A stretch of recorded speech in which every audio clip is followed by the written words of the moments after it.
Hello everyone, I am Priyanka Gaur. Welcome back to my channel learning with pace. तो हम लोग 8th class की civics का 8th चैप्टर कर रहे थे। The chapter name is confronting marginalisation.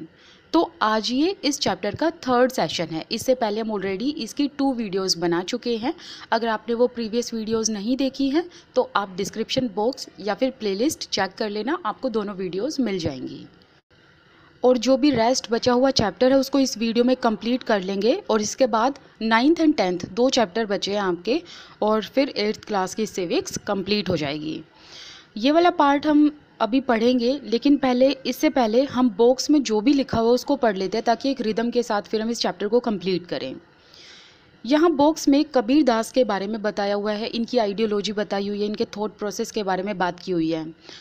So basically Kabir Das was born in Varanasi and he belonged to 15th century. ये 15th century से belong करते थे। Now he wrote many verses, he wrote many couplet as well. couplet को हिंदी में पद कहा जाता है। आपने इनके पद, पोयम या फिर जो इनके दोहे लिखे हुए हैं वो आपने अपनी लैंग्वेज टेक्स्ट बुक में ज़रूर पढ़े होंगे। इन्होंने जो बहुत सारे वर्सेस लिखे, तो इनके कुछ वर्सेस 6 स्क्रिप्चर में इंक्लूडेड हैं। गुरु ग्रंथ साहिब जो कि 6 स्क्रिप्चर है, उसमें इनके कुछ वर्सेस इंक्लूडेड हैं। ओके, अब जब ये बोर्न हुए थे 15th सेंचुरी में, उस टाइम पर भक्ति मूवमेंट चल रहा था। ये सब चीज़ें यहाँ बुक में नहीं लिखी हैं, थोड़ी सी मैं एक्स्ट्रा इन्फॉर्मेशन दे रही हूँ क्योंकि आपको चीज़ें समझ आएंगी कि यहाँ पर लिखा क्या हुआ है। जैसे कि यहाँ पर ये भक्ति ट्रेडिशन लिखा हुआ है, तो ये क्यों लिखा हुआ है? रीज़न ये है कि इस टाइम पर भक्ति मूवमेंट जो है वो चला हुआ था, और भक्ति मूवमेंट चला था from 8th century to 16th century. तो इस टाइम पीरियड में जो भक्ति मूवमेंट चल रहा था, तो बहुत सारे लोग भक्ति मूवमेंट से इन्फ्लुएंस हुए थे और बहुत सारे लोगों ने इसमें पार्टिसिपेट किया था, जिसमें से एक थे कबीर दास। ऑल्दो कबीर दास एक मुस्लिम वीवर फैमिली में पले बड़े थे, लेकिन ये एक हिंदू भक्त लीडर रामानंद से बहुत ज़्यादा इन्फ्लुएंस हुए थे और ये उनके डिसाइपल बनना चाहते थे, उनसे एक दीक्षा लेना चाहते थे, उनको अपना गुरु बनाना चाहते थे। और हालांकि बाद में इन्होंने जो है उनसे दीक्षा भी ली और रामानंद इनके गुरु भी बने। तो ये थी छोटी सी स्टोरी कबीर दास के बारे में। You may have read Kabir's poem in your language text book. Obviously आपने अपनी लैंग्वेज टेक्स्ट बुक में कबीर की पोयम्स पढ़ी होंगी, इनके दोहे पढ़े होंगे। और इनके दोहे आप लोग एक बार ज़रूर पढ़ना, अगर आपने नहीं पढ़े हैं तो। उसका एक मैं एग्जांपल दे देती हूँ जो मेरा पर्सनली फेवरेट है। बुरा जो देखन मैं चला, बुरा ना मिलिया कोई, जो दिल खोजा आप ना, मुझसे बुरा ना कोई। दैट मीन्स जब मैं इस पूरी दुनिया में बुराई खोजने चला था तो मुझे कोई बुरा इंसान नहीं मिला, मुझे कहीं बुराई नहीं मिली। जब मैंने अपने मन के अंदर झांक कर देखा तो मैंने ये पाया कि मुझसे बुरा कोई नहीं है। तो देखिए कितनी डीप थॉट्स हैं ये, कि हम दूसरों में कमियां देखते हैं लेकिन खुद के अंदर जो कमियां हैं उनको हम कभी भी इंट्रोस्पेक्ट नहीं करते, कभी भी ये नहीं देखते कि हमारे अंदर भी कमियां हो सकती हैं। राइट? तो ऐसे दोहे हैं इनके, तो आप ज़रूर एक बार रीड करना इनके दोहे, आपको बहुत कुछ सीखने को मिलेगा। एनीवेज आगे बढ़ते हैं। Kabir was 15th century poet. Kabir जो है वो 15th सेंचुरी से बिलोंग करते थे। जैसा कि मैंने अभी बताया था, उस टाइम पर भक्ति मूवमेंट चल रहा था, इसीलिए यहाँ पर लिखा है ही बिलोंग टू भक्ति ट्रेडिशन, क्योंकि ये भक्ति मूवमेंट का और भक्ति ट्रेडिशन का हिस्सा भी रहे हैं। Kabir's poetry spoke about his love for supreme being. Kabir की जो पोइट्री हैं, जो कविताएं हैं, उनमें सुप्रीम बीइंग के लिए एक प्यार, एक प्रेम देखने को मिलता है। नाउ सुप्रीम बीइंग का मतलब क्या है? जिसे हम परम सत्ता कहते हैं, जिसके ऊपर किसी का अधिकार नहीं होता। तो यहाँ पर कबीर सुप्रीम बीइंग कहते हैं गॉड को, भगवान को, और वो ये कहा करते थे there is only one God, और ये भगवान सभी के अंदर एग्जिस्ट करते हैं। तो यहाँ पर कबीर दास ये कहते हैं कि जब भी वो कविता लिखते हैं फॉर सुप्रीम बीइंग, और सुप्रीम बीइंग के लिए जब वो अपना प्यार शो करते हैं अपनी कविताओं में, तो वहाँ पर इनको ना तो किसी रिचुअल को फॉलो करने की ज़रूरत पड़ती है और ना ही किसी प्रीस्ट, दैट मीन्स पुजारी द्वारा बताई गई रस्मों को फॉलो करने की ज़रूरत पड़ती है। तो इनडायरेक्टली वो यहाँ पर क्रिटिसाइज़ करते हैं उन लोगों को जो ताकतवर हैं, जो पावरफुल हैं और जो पावरफुल लोग अपने से नीचे लोगों को परेशान करते हैं, उनको सप्रेस करते हैं। It also expresses his sharp and pointed criticism of those he saw as powerful। और जब आप इनकी कविताएं पढ़ेंगे तो आपको ये देखने को मिलेगा कि इन्होंने अपनी कविताओं के थ्रू, अपनी पोइट्री के थ्रू पावरफुल लोगों को क्रिटिसाइज़ किया है, उनकी आलोचना की है। क्रिटिसिज्म का मतलब होता है आलोचना करना। तो इन्होंने अपनी पोइट्री के जरिए ताकतवर लोगों पर तीखी आलोचना की, शार्प एंड पॉइंटेड वर्ड्स के साथ उनको क्रिटिसाइज़ किया। तो आप लोगों को इनकी कविताओं में कास्ट सिस्टम एंड पावरफुल लोगों के अगेंस्ट ऐसे क्रिटिसिज्म देखने को मिलेंगे। उसका रीज़न ये भी है कि कबीर दास इक्वालिटी में बिलीव करते थे। इनकी नज़रों में सभी लोग एक समान थे। और इसका एक एग्जांपल भी मैं आपके सामने दे देती हूँ। ऐसा कहा जाता है कि मुस्लिम लोग तो ये कहते थे कि कबीर दास मुस्लिम है, और हिंदू लोग ये कहते थे कि कबीर दास हिंदू है। तो आपस में इनके बीच में बड़ी लड़ाइयाँ हुई थी इस बात को लेकर। तो कबीर दास ने ये खुद कहा था, ना तो मैं मुस्लिम हूँ, ना मैं हिंदू हूँ, और मैं मुस्लिम भी हूँ और मैं हिंदू भी हूँ।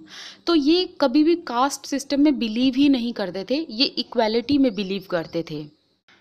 Kabir attacked those who attempted to define individuals on the basis of their religious and caste identities।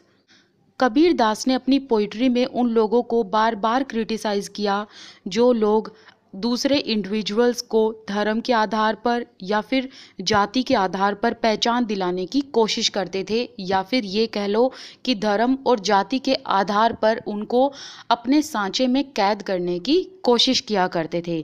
तो ऐसे लोगों को कबीर दास ने अपनी पोइट्री में क्रिटिसाइज़ किया है। In his view every person had the ability to reach the highest level of spiritual salvation।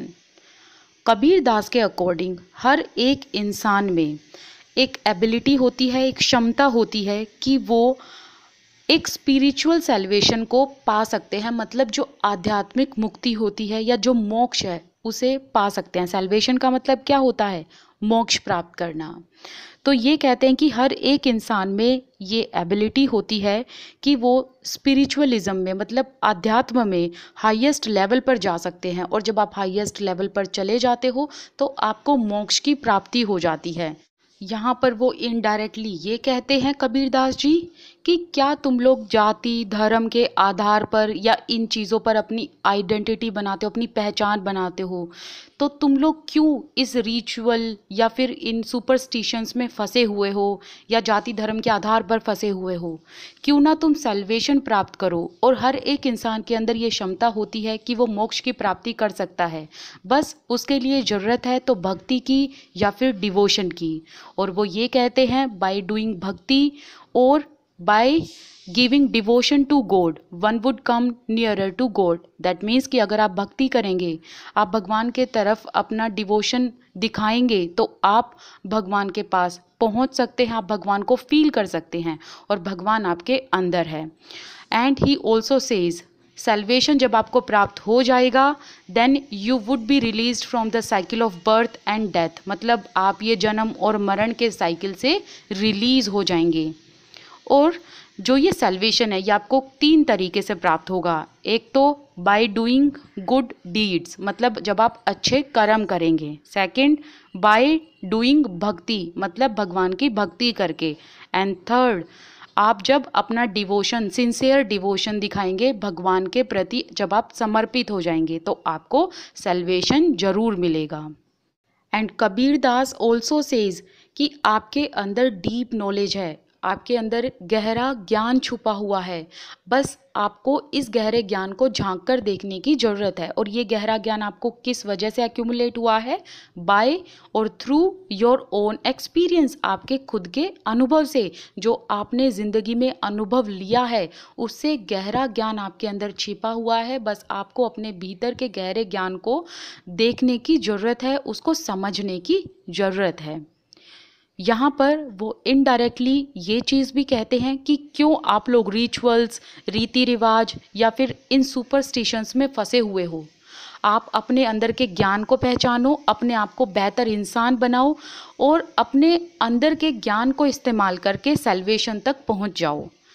तो हमें इससे एक चीज़ और साफ होती है कि कबीर दास जो थे वो ना तो आइडल वर्शिप में बिलीव करते थे, ना ही वो यात्राओं में बिलीव करते थे जो पिलग्रिमेजेस होली प्लेसेस के लिए होती थी, और वो रिचुअल्स के, रीति रिवाजों के एंड सुपरस्टिशंस के बिल्कुल अगेंस्ट थे, कास्ट सिस्टम के बिल्कुल अगेंस्ट थे, और किसी में कोई भी भेदभाव वो नहीं किया करते थे, और अपनी कविताओं के जरिए यही ज्ञान वो लोगों को बांटने की कोशिश किया करते थे।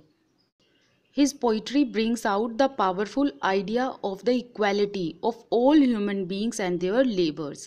आपको कबीर दास के वर्क में हर एक इंसान और उनके लेबर के लिए, लेबर मतलब जो वो श्रम करते हैं, फिजिकल वर्क, हार्ड वर्क करते हैं, तो हर एक इंसान और उनके लेबर के लिए इक्वालिटी देखने को मिलेगी, क्योंकि इनकी नज़रों में ना तो कोई काम छोटा और ना ही कोई काम बड़ा मानते थे। ये हर एक काम को और उसमें लगने वाले श्रम को प्रॉपर रिस्पेक्ट देते थे।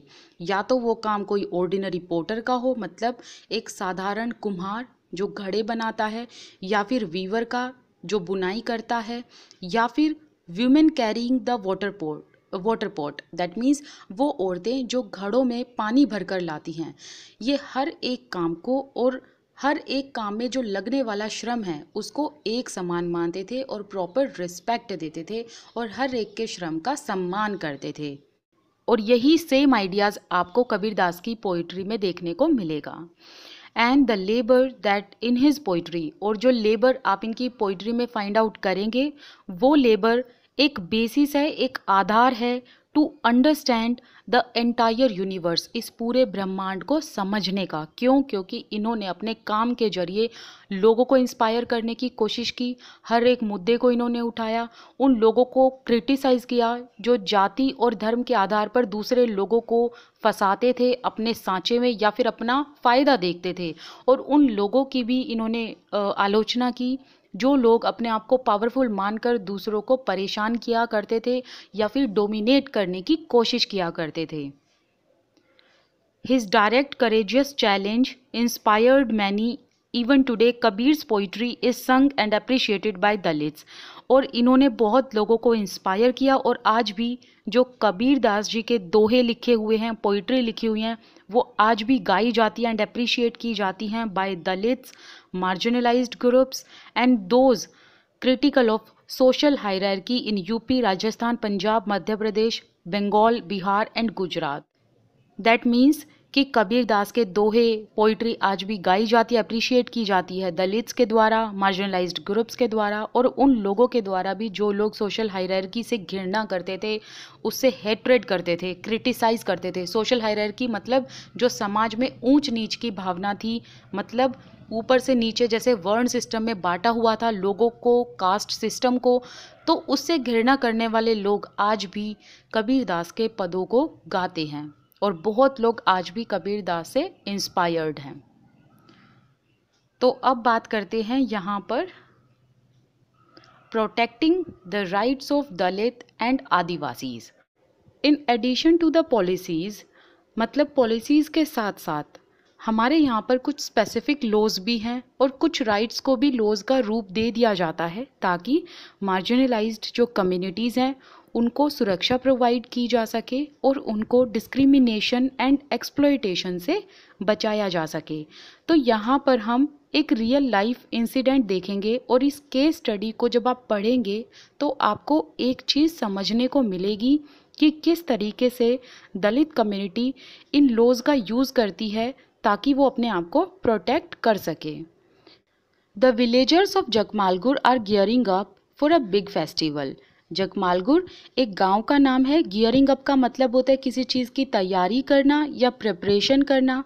तो जो ये गांव है जगमालगुर, इसमें एक बड़ा फेस्टिवल होने वाला था और उसकी तैयारी में सभी लोग जुटे हुए थे।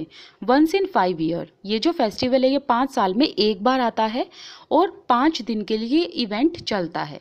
दैट मीन्स कि ये जो बड़ा फेस्टिवल है जगमालगुर में, ये 5 साल में एक बार आता है, एक बार इसको सेलिब्रेट किया जाता है, और ये इवेंट 5 दिन के लिए चलता है।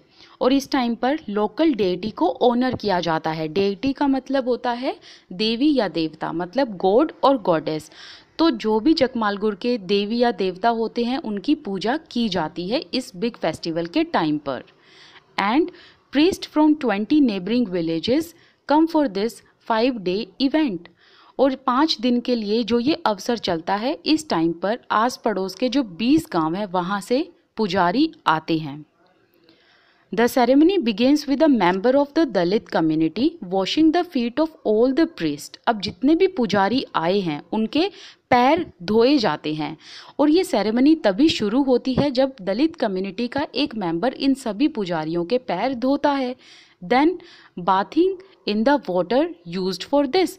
और जिस पानी से उन पुजारियों के पैर धोए हैं तो उस पानी से फिर ये नहाते हैं. एंड इन जकमालगुर गांव में ये जो सेरेमनी है ये परफॉर्म की जाती है रत्नाम की फैमिली के द्वारा. The person who performed this task belong to Ratnam family. और जो भी ये रस्म निभाता है वो रत्नाम की फैमिली से बिलोंग करता है. I think it's Ratnam. Okay. His father and grandfather had perform the same task before him. Ratnam से पहले उनके फादर और जो उनके ग्रैंडफादर हैं वो ये रस्म को निभाते आ रहे हैं. और अब रत्नम की बारी थी. और रस्म कौन सी थी कि सभी पुजारियों के पैर धोना और फिर उस पानी से नहाना. Though they were never allowed to enter the temple. और फिर भी इन लोगों को मंदिर में जाने नहीं दिया जाता था क्योंकि ये दलित कम्युनिटी से बिलोंग करते थे. This ritual was viewed as a great honor bestowed on them on this special occasion. और इस अवसर पर, इस फेस्टिवल पर ये जो रस्म निभाई जाती थी तो दलित कम्युनिटी के लोग इस रस्म को एक सम्मान के रूप में देखा करते थे. Now it was Ratnam's turn. अब रत्नम की बारी थी कि वो भी इस रस्म को निभाए क्योंकि इस फैमिली से ऑलरेडी उनके फादर और ग्रैंडफादर ये रस्म निभाते आ रहे हैं. अब रत्नम की बारी थी और रत्नम 20 साल का था और पास के एक कॉलेज से वो इंजीनियरिंग कर रहा था, अपनी पढ़ाई कर रहा था. He refused to perform the task. और उसने इस रिचुअल को परफॉर्म करने से मना कर दिया. मतलब रत्नम ने इस रस्म को निभाने से बिल्कुल साफ साफ इनकार कर दिया. और यहाँ पर वो क्वेश्चन रेज करता है. आइए जानते हैं कि वो क्या कहता है. He said that he had no faith in this practice. Faith का मतलब होता है विश्वास, प्रैक्टिस का मतलब होता है कोई प्रथा या कोई रस्म जो बहुत टाइम से चलती आ रही हो. तो यहाँ पर रत्नम कहता है कि उसे इस प्रैक्टिस में कोई विश्वास नहीं है. जस्ट बिकॉज हम दलित हैं इसी वजह से हमें पुजारियों के पैर धोने हैं और इस पानी से नहाना है और मुझे इस प्रथा में बिल्कुल विश्वास नहीं है. And his family members were forced to perform this ritual because they were Dalit. और फिर वो इसी के साथ साथ ये भी कहता है कि उसके फैमिली मेम्बर्स को फोर्स किया जाता था इस रस्म को निभाने के लिए, इस रिचुअल को परफॉर्म करने के लिए, जस्ट बिकॉज हम दलित हैं. Ratnam's refusal angered both the powerful caste in the village and some families from his own community. Ratnam ने जब इस रिचुअल को परफॉर्म करने से मना कर दिया, इस बात से एक तो हाई कास्ट के लोगों को बड़ा गुस्सा आया और एक साथ ही साथ जो उनकी खुद की कम्युनिटी थी, दलित कम्युनिटी, उसमें से कुछ फैमिलीज जो बिलोंग करती थी उनको भी बहुत गुस्सा आया. The powerful caste were shocked. Even though powerful caste जो ऊंची जाति के लोग थे वो तो बड़े शौक में थे कि इतनी छोटी उम्र का लड़का जो है उसके अंदर इतने गट्स कहाँ से आए कि उसने बरसों से चली आ रही रस्म या प्रथा को फॉलो करने से मना कर दिया. They believed that it was Ratnam's education. और हाई कास्ट के लोगों ने ये सोचा कि ये रत्नम की एजुकेशन इसे बिगाड़ रही है, ये रत्नम की पढ़ाई लिखाई ने इसे बिगाड़ दिया है कि वो खुद को हमसे कंपेयर करने लगा है. मतलब वो अपने आप की बराबरी हमारे साथ करने लगा है, हम ऊंची जाति वालों के साथ करने लगा है. Those from Ratnam's own caste were fearful of angering the powerful. अब जो रत्नम की कास्ट से बिलोंग करने वाले लोग थे, दलित कम्युनिटी की फैमिलीज, अब वो डरे हुए थे. fearful का मतलब है डरे हुए होना. क्यों डरे हुए थे? Because Ratnam has refuse to perform the ritual जो बहुत टाइम से चलती आ रही थी. और इससे हाई कास्ट के लोगों को गुस्सा आया और इनका डरना जायज़ भी था क्योंकि many worked on their fields as a daily wage laborers. Dalit community के बहुत सारे लोग इन डोमिनेंट या फिर ये जो हाई कास्ट के ऊंची जाति के लोग थे, इनके खेत खलिहानों में काम किया करते थे और डेली वेज के रूप में काम किया करते थे। मतलब दिन की जो दिहाड़ी मिलती है ना, उसके रूप में काम किया करते थे कि पर डे काम करते थे और पर डे पैसा मिलता था। तो अब इस चीज़ को लेकर वो डरे हुए थे कि अगर ये ऊंची जाति के लोग हम लोगों को काम पर नहीं बुलाएंगे, then what would they earn, तो हम क्या कमाएंगे और क्या खाएंगे, हाउ वुड दे सर्वाइव, और हम कैसे जिएंगे, ज़िंदगी कैसे चलेगी। They also declared that the wrath of local deity would strike them if they refuse to give in. अब यहाँ पर हाई कास्ट के लोग ये कहते हैं, अगर आप लोग इस रिचुअल को परफॉर्म करने से मना करोगे तो जो लोकल डेटी हैं, जो हमारे देवता हैं, स्थानीय देवता, वो तुम लोगों को श्राप देंगे, अभिशाप देंगे। रैथ का मतलब होता है एक्सट्रीम लेवल पर कुछ चीज़ होना। अब हाई कास्ट के लोग जब लोकल डेटी के अभिशाप की बात करते हैं तो इसी बात पर रत्नम कहता है, not a single Dalit had even entered the temple. आज तक कोई भी दलित कम्युनिटी का मेंबर मंदिर के अंदर तो गया नहीं है, ना ही आप लोगों ने अलाउ किया। तो लोकल डेटी का हम लोगों से नाराज होना, हम पर गुस्सा होने का तो सवाल ही नहीं उठता। और यहाँ पर रत्नम की बात भी बिल्कुल सही है। The powerful caste decided to teach Ratnam a lesson. High caste के लोगों ने रत्नम को एक सबक सिखाने की सोची। लेसन का मतलब है यहाँ पर सबक सिखाना। His community was order to ostracise him. Ostracise का मतलब होता है बहिष्कार कर देना समाज से, या समाज से बाहर निकाल देना, और उस इंसान से फिर किसी तरह का कांटेक्ट ना रखना। तो हाई कास्ट के लोगों ने दलित कम्युनिटी को, जितने भी दलित कम्युनिटी के लोग थे, उन सभी को ये ऑर्डर दिया कि रत्नम और उसकी फैमिली को ऑस्ट्रेसाइज करो। एंड हर एक को ये भी कहा कि कोई उनसे बात नहीं करेगा, किसी तरीके का कोई कांटेक्ट नहीं रखेगा, ना ही कोई उनके लिए काम करेगा। And with them that means कि उनके साथ भी कोई मिलकर काम नहीं करेगा। One night some man entered their part of the village. अब कुछ लोग गांव में आए रात के टाइम पर, और रत्नम की जो हट थी जिसमें वो और उसकी फैमिली रहा करते थे, उसमें आग लगा दी उस झोपड़ी में। He managed to escape with his mother. Somehow fortunately वो अपनी माता जी के साथ जिंदा भाग निकला।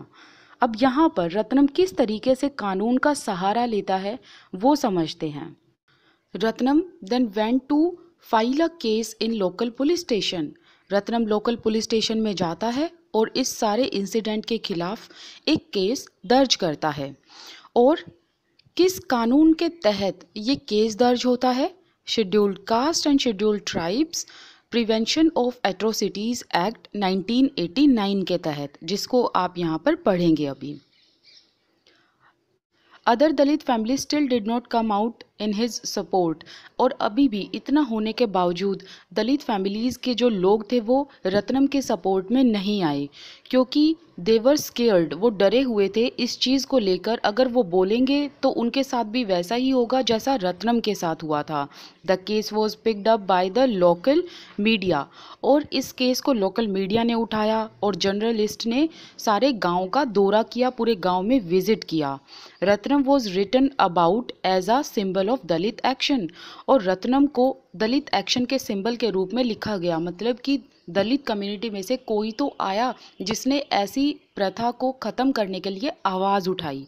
The ritual was called off, और इस रस्म को बंद कर दिया गया। बट रत्नम और इसकी फैमिली को गांव से बाहर रहना पड़ा, क्योंकि जो पावरफुल कास्ट के लोग थे गांव में, उन्होंने रत्नम और उसकी फैमिली को बहिष्कार करते रहे, उसको ऑस्ट्रेसाइज करते रहे। इसी वजह से रत्नम को गांव से बाहर ही रहना पड़ा।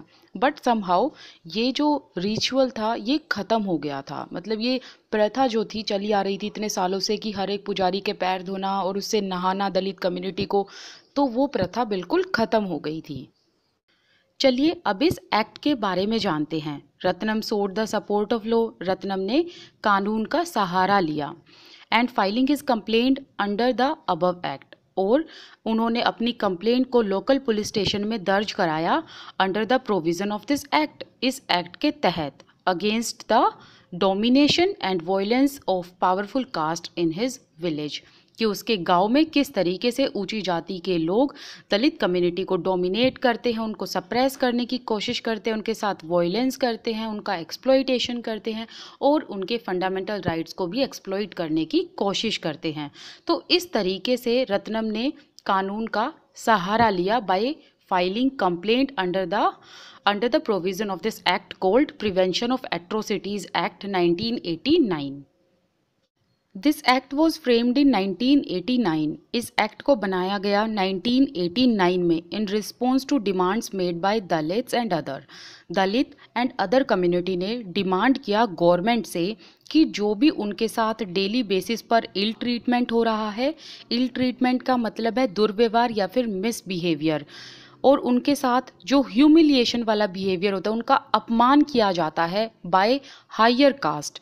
तो यहाँ पर दलित कम्युनिटी ने एंड अदर कम्युनिटीज़ ने आवाज़ उठाई और गवर्नमेंट को कहा कि इसके लिए कुछ सीरियसली स्टेप लीजिए, कुछ कॉन्क्रीट कदम उठाइए।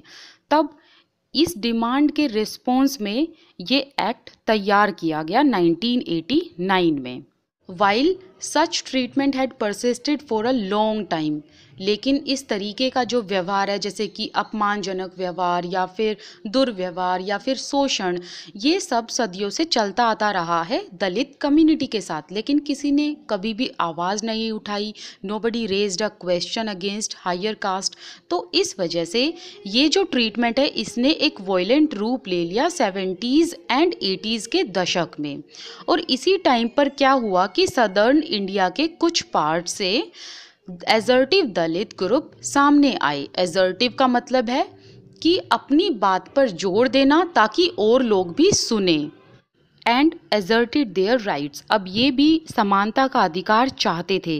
दे refuse to perform their so called caste duties, और इन लोगों ने बरसों से चली आ रही जो अपमान व शोषण करने वाली रिचुअल या परंपराएं थी उनको मानने से, फॉलो करने से बिल्कुल साफ साफ इनकार कर दिया। एंड अपनी इक्वालिटी पर इंसिस्ट किया कि हमें भी इक्वल ट्रीटमेंट चाहिए। जिस तरीके से हमने रत्नम की स्टोरी में देखा कि रत्नम ने भी ऐसी एक प्रैक्टिस को फॉलो करने से मना कर दिया जिस प्रैक्टिस में ह्यूमिलिएशन एंड एक्सप्लॉइटेशन था दलित्स के लिए। This resulted in more powerful caste unleashing violence against them. अब देखिए हुआ ये, जो परंपराएं हायर कास्ट ने लोअर कास्ट के लिए बना रखी थी या हायर कास्ट ने दलित्स के लिए बना रखी थी, तो अब वो दलित कम्युनिटी ने उन परंपराओं को फॉलो करने से मना कर दिया, क्योंकि दलित कम्युनिटी को ये लगता था कि ये जो परंपराएं ये हमारा शोषण करती हैं। और अब वो अपने राइट्स को क्लेम करने लगे थे और आवाज़ उठाने लगे थे against this atrocity done by higher caste. तो इसका रिजल्ट ये हुआ, जब जब दलित्स ने मना किया इन परंपराओं को फॉलो करने के लिए, तो हायर कास्ट ने खुलेआम वॉयलेंस करना शुरू कर दिया against Dalit community in order to indicate the government that untouchability was still being practised. वैसे तो अनटचेबिलिटी को आर्टिकल 17 में बिल्कुल अबॉलिश किया हुआ है, लेकिन ये फिर भी आज के टाइम पर फॉलो की जाती है and in a most hideous manner, और बहुत अगली तरीके से। हाइडियस का मतलब बहुत भद्दे तरीके से या अगली तरीके से इस प्रथा को आज भी फॉलो किया जाता है। Dalit groups demanded new laws. अब दलित ग्रुप ने नए लॉज की डिमांड की that would list the various sorts of violence against Dalit, और उन्होंने ये कहा कि ऐसे कानून बनाए जाएं और उन कानूनों में प्रॉपर एक सूची तैयार की जाए हर एक वॉयलेंस की जो दलित्स के अगेंस्ट होते हैं, और हर एक वॉयलेंस के लिए अलग अलग तरीके का जो वॉयलेंस होता है उसके लिए पनिशमेंट भी लिखी जाए। स्ट्रिंजेंट का मतलब होता है सख्त कार्यवाही करना, तो सख्त पनिशमेंट भी दी जाए उन लोगों को जो ऐसे क्राइम में इंडल्ज होते हैं। तो जब दलित कम्युनिटी ने यहाँ पर डिमांड किया तो उसके रिस्पॉन्स में इस एक्ट को बनाया गया। अब ये एक्ट क्यों बनाया गया? एक तो दलित कम्युनिटी को प्रोटेक्शन देने के लिए, साथ ही साथ अगर उनके साथ कोई भद्दा व्यवहार करता है दलित कम्युनिटी के साथ, या फिर कोई ऑफेंसिव लैंग्वेज का यूज़ करता है, तो इस एक्ट के प्रोविज़न के तहत वो इंसान गिरफ्तार हो जाएगा जिसने क्राइम किया है। That person will be arrested.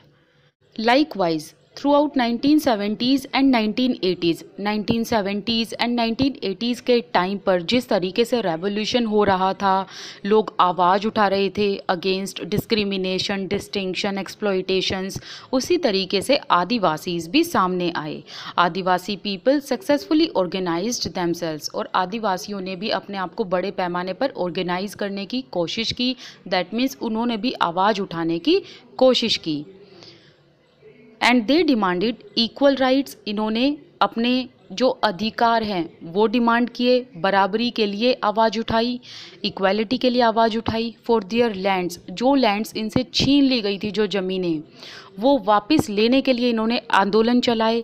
And resources तक रीच हो इनकी, या रिसोर्सेज तक इनका एक्सेस हो, उसके लिए इन्होंने आवाज़ें उठाई। और इनकी ज़मीनें इनसे छीन ली गई थी। ये तो हम पढ़ भी चुके हैं कि आदिवासी जहाँ रहते हैं वहाँ पर बहुत सारे रिसोर्सेज पाए जाते हैं, नेचुरल रिसोर्सेज। तो डेवलपमेंट के नाम पर इन लोगों से इनकी ज़मीनें छीन ली जाती हैं और उनको ठग लिया जाता है। इनको प्रॉमिस तो ये किया जाता है कि तुम्हें अच्छी जॉब दी जाएगी, अच्छा पैसा दिया जाएगा, लेकिन वो चीज़ें सिर्फ और सिर्फ कहने की होती हैं, रियलिटी में ऐसा कुछ भी नहीं होता। और जो जॉब्स इनको दिलाई जाती हैं आदिवासियों को, वो टोकन जॉब्स होती हैं, थोड़े टाइम की जॉब होती हैं या सीजनल जॉब्स होती हैं, कोई परमानेंट जॉब इनको नहीं दिलाई जाती। तो इन चीज़ों के खिलाफ इन्होंने आवाज़ उठाने की कोशिश की और आंदोलन भी चलाए।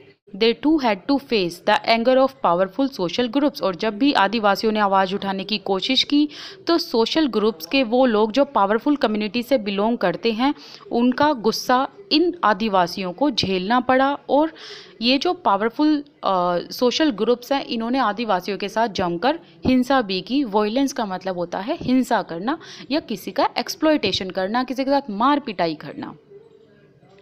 This is why this act contain a very long list of crime, और इसीलिए इस कानून में जो अपराध हैं उसकी एक लॉन्ग लिस्ट बनाई हुई है। लिस्ट को कहा जाता है हिंदी में सूची, क्राइम्स को कहा जाता है अपराध। तो इस कानून में तरह तरह के अपराधों की एक लॉन्ग लिस्ट बनाई हुई है। और कुछ क्राइम्स तो ऐसे हैं जो सोचने पर भी आपका दिल दहल जाएगा। कंटेम्पलेट का मतलब होता है कंसीडर करना या किसी बारे में सोचना। तो कुछ क्राइम्स ऐसे हैं, इतने हॉरिबल हैं कि आपसे वो सुने भी नहीं जाएंगे और आप ये सोचने पर मजबूर हो जाएंगे कि क्या एक इंसान दूसरे इंसान के साथ इतना जघन्य और इतना हॉरिबल क्राइम कर सकता है। The act does not only describe crimes, इस एक्ट में, इस कानून में तरह तरह के क्राइम्स तो लिखे हुए हैं जो भयानक क्राइम लोगों के द्वारा किए जाते हैं। बट जब आप ये सूची पढ़ेंगे तो ये जो पूरी लिस्ट है ये इस ओर भी इशारा करती है that how people can do dreadful activity against other people. आपको ये जानने को मिलेगा कि किस तरीके से एक साधारण इंसान इतने हॉरिबल क्राइम कर सकता है against other people. In this sense, laws such as these seek to both punish as well as influence the way we think and act. That means कि जो ये क्राइम लिखे हुए हैं और इनके साथ पनिशमेंट भी जो लिखी हुई है अलग अलग अपराधों के लिए, ये लोगों के माइंड को इस तरीके से इन्फ्लुएंस करता है कि हम किसी भी क्राइम को या एक्ट को करने से पहले 10 बार सोचते हैं कि अगर ये क्राइम किया तो इतने साल की जेल तो आपको ज़रूर होगी। तो ऐसी चीज़ें लोगों को क्राइम करने से भी रोकती है और जो भी क्राइम में इंडल्ज होगा उसको सज़ा तो ज़रूर मिलेगी। The act distinguishes several levels of crime. इस एक्ट में अलग अलग तरह तरह के क्राइम्स या अपराध लिखे हुए हैं और यहाँ पर जो अलग अलग लेवल्स हैं, अलग अलग स्तर हैं क्राइम के, उनके बारे में जानेंगे। फर्स्ट क्या है? मोड्स ऑफ ह्यूमिलिएशन, मतलब वो अपराध जो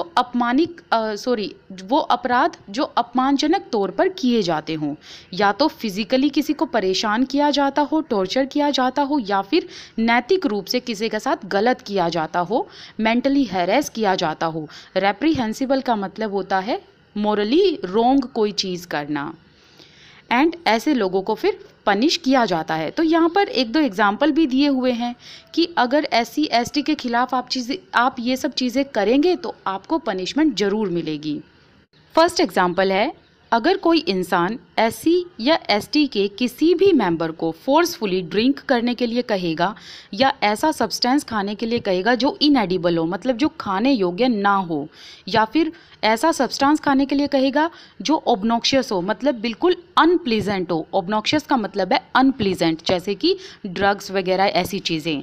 तो अगर कोई मेंबर एससी एसटी के किसी भी मेंबर को, चाहे वो बच्चा हो, जेंट्स हो या फिर फीमेल हो, इनमें से किसी को भी ज़बरदस्ती कुछ पीने या खाने के लिए कहेगा तो उसके खिलाफ सख्त कार्यवाही होगी। या तो उसे जेल भेजा जाएगा या फिर उसे फाइन लगाया जाएगा या फिर दोनों ही उस पर इम्पोज किए जाएंगे। सेकंड एग्जाम्पल है forcibly removes cloth from a person of a member of scheduled caste and scheduled tribes.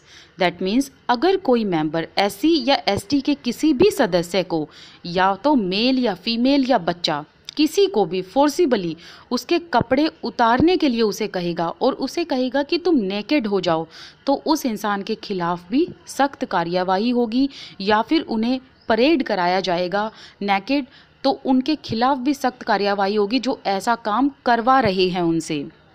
अब आप सोच रहे होंगे कि ऐसा कहाँ होता है, ऐसी चीज़ें होती हैं, इसी वजह से यहाँ पर बुक में लिखी हुई हैं। तो ये हमने पढ़ा था ना कि कुछ ऐसे क्राइम होते हैं जिन्हें हम पढ़ भी नहीं सकते, या फिर जिन्हें हम पढ़ेंगे तो हमारा दिल दहल जाएगा। तो उसका एक एग्जाम्पल ये है कि ऐसी चीज़ें होती हैं, तभी यहाँ लिखी हुई हैं, तभी ये सारे अपराध लिखे हुए हैं। किसी टाइम पर दलित के साथ या एससी एसटी के साथ ऐसा होता था। एंड या तो एससी एसटी के किसी भी मेंबर के फेस पर पेंट लगाकर उसे परेड कराएगा। क्या होता था पहले के टाइम पर, उनके गले में जूतों की माला डाल दी जाती थी, काला पेंट कर दिया जाता था और फिर उन्हें पूरे उसमें गांव में घुमाया जाता था। तो ऐसी चीज़ें की जाती थी, ऐसे अपराध किए जाते थे। तो अब अगर कोई ऐसा करेगा तो उसके खिलाफ सख्त कार्यवाही होगी। या फिर ऐसा कुछ काम करेगा जो बिल्कुल शेमफुल एक्ट होगा। डेरोगेटरी का मतलब होता है ऐसा एक्ट जो बिल्कुल अपमानजनक हो, शेमफुल हो और ह्यूमन डिग्निटी के खिलाफ हो।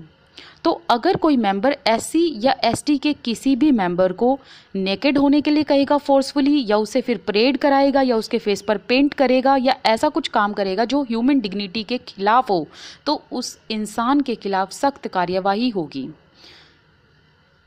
Secondly, it lists action that dispossess Dalit and Adivasis of their meager resources. Dispossess का मतलब होता है deprive करना या किसी से कोई चीज़ छीन लेना, snatch कर लेना। meager का मतलब होता है बहुत कम या फिर कमज़ोर टाइप का। तो यहाँ पर ये कहा गया है कि ऐसे इंसान के खिलाफ सख्त कार्यवाही होगी या उसे सज़ा दी जाएगी जो इंसान दलित या आदिवासीज़ के जो भी छोटे छोटे रिसोर्सेज है अगर उनसे वो छीन लेंगे तो। क्योंकि अगर इनसे इनके छोटे छोटे रिसोर्सेज ही छीन लिए गए तो ये किस तरीके से सरवाइव करेंगे, इनका लाइवलीहुड कैसे चलेगा, और ये इनके फंडामेंटल राइट का भी एक्सप्लॉयटेशन होगा। क्यों? क्योंकि सबको जीने का अधिकार है, राइट टू लाइफ सबके पास है। तो अगर कोई इंसान इनसे इनके मीगर रिसोर्सेज भी छीन लेगा तो उस इंसान के खिलाफ सख्त कार्यवाही होगी और इसे क्राइम माना जाएगा। और which force them into performing slave labour. अगर कोई व्यक्ति एससी या एसटी के किसी भी मेंबर को फोर्सफुली स्लेव लेबर की तरफ धकेल देगा या उनसे स्लेवरी की तरह काम कराएगा या उनको एक बॉन्डेड लेबर की तरह काम कराएगा, तो उसका मतलब है कि वह इंसान एक बहुत बड़ा क्राइम कर रहा है। क्योंकि आज़ादी का राइट सबके पास है और आप किसी को बंधुआ मजदूर नहीं बना सकते, तो इसी वजह से इसे भी क्राइम माना जाता है।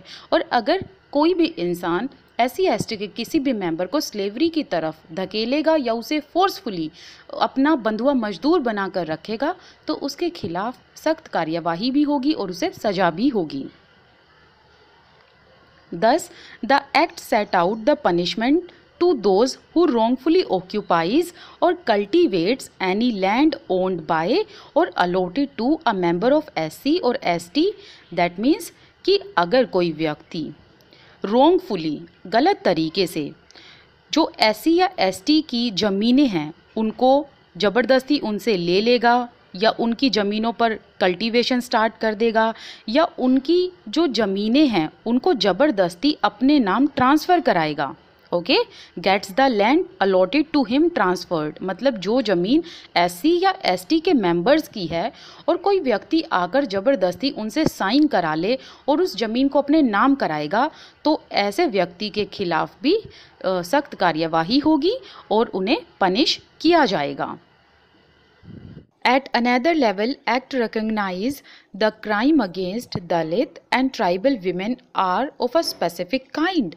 और इस एक्ट में ऐसे अपराध के लिए भी सज़ा लिखी हुई है जो अपराध SC या ST की किसी भी विमेन के साथ होते हों। तो अगर कोई भी किसी महिला के साथ, जो महिला SC या ST से बिलोंग करती है, उसके लिए भी यहाँ पर सज़ा लिखी हुई है। जैसे कि अगर कोई इंसान किसी विमेन को असोल्ट करता है, और यहाँ पर SC ST विमेन की बात हो रही है, वैसे तो हर एक महिलाओं के लिए सुरक्षा प्रोवाइड की गई है, लेकिन हम बात यहाँ पर SC ST की कर रहे हैं, तो स्पेसिफिकली SC ST विमेन की ही यहाँ पर हम बात कर रहे हैं। तो अगर उनको असोल्ट करने की कोशिश करेगा, असोल्ट का मतलब होता है अटैक करना या हमला करना किसी भी तौर पर, तो ऐसे इंसान को दंड दिया जाएगा, पेनलाइज किया जाएगा। पेनलाइज का मतलब होता है दंड देना, पनिशमेंट देना, सजा देना। या फिर अगर कोई व्यक्ति SC या ST के किसी भी विमेन को डिसऑनर करेगा, डिसऑनर का मतलब होता है उसका अपमान करेगा, उसकी डिसरिस्पेक्ट करेगा, तो उसको भी सज़ा दी जाएगी। और ये डिसरिस्पेक्ट किसी भी सेंस में हो, चाहे वो ऑफेंसिव लैंग्वेज के तौर पर हो या फिर उसके साथ अभद्र व्यवहार हो, तो ऐसा कोई भी काम अगर व्यक्ति इन विमेन के साथ करेगा तो उसके खिलाफ सज़ा तैयार है और उसे दंड दिया जाएगा।